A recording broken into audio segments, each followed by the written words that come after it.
JDS ಮತ್ತೆ BJP Allianz ಇದ್ದಾರೆ. ಇವತ್ತು ರಾಜ್ಯದಲ್ಲಿ ಇವತ್ತು ಎಲ್ಲೂ ನಡಿಬಾರ್ದಂತ ಒಂದು ಅನಾಹುತ ನಡೆದಿದೆ. ಪ್ರಜ್ವಲ್ ರೇವಣ್ಣ ಅವ್ರದ್ದು ನಮಗೂ ಕೂಡ ಅದ್ರ ಬಗ್ಗೆ ನೋವಿದೆ. ನಾವೇನು ಅದನ್ನ ನಡೆದಿದ್ದು ಸರಿ ಅಂತ ಸಮರ್ಥಿಸ್ಕೋತಾ ಇಲ್ಲ.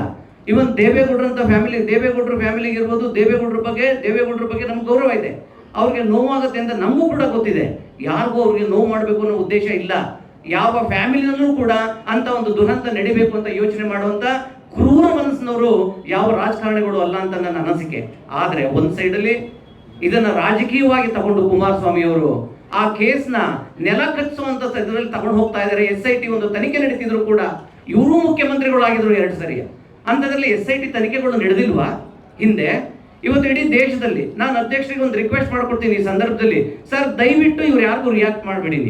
ನಿಮ್ಮ ಸರ್ಕಾರ ಒಂದು ಇದರಲ್ಲಿ ಒಳ್ಳೆ ರೀತಿಯಲ್ಲಿ ಒಂದು ಅನುಷ್ಠಾನ ಮಾಡಿರೋಂಥ ಈ ಕಾರ್ಯಕ್ರಮಗಳು ಇಡೀ ರಾಜ್ಯದ ಬಡವರು ಇವತ್ತೊಂದು ದಿವಸ ಇಡೀ ಸರ್ಕಾರದ ಪರ ನಿಂತಿದ್ದಾರೆ. ಇವತ್ತು ಅದರ ಪರ ಇವತ್ತು ನೆಕ್ಸ್ಟ್ ಚುನಾವಣೆಯಲ್ಲಿ ಇವತ್ತು MP ಚುನಾವಣೆಯಲ್ಲಿ ನಮಗೆ ಗಣನೀಯವಾದಂಥ ಸ್ಥಾನಗಳು ನಮಗೆ ಸಿಗ್ತವೆ.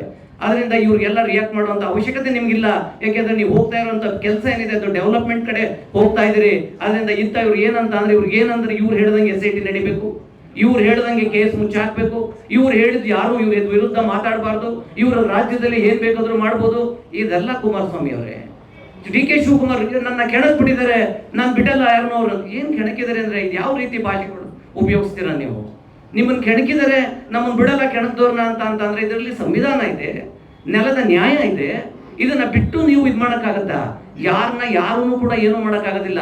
ಇವತ್ತು ಪ್ರತಿಯೊಬ್ಬರಿಗೂ ಕೂಡ ಹಕ್ಕಿದೆ ಬದುಕಲಿಕ್ಕೆ.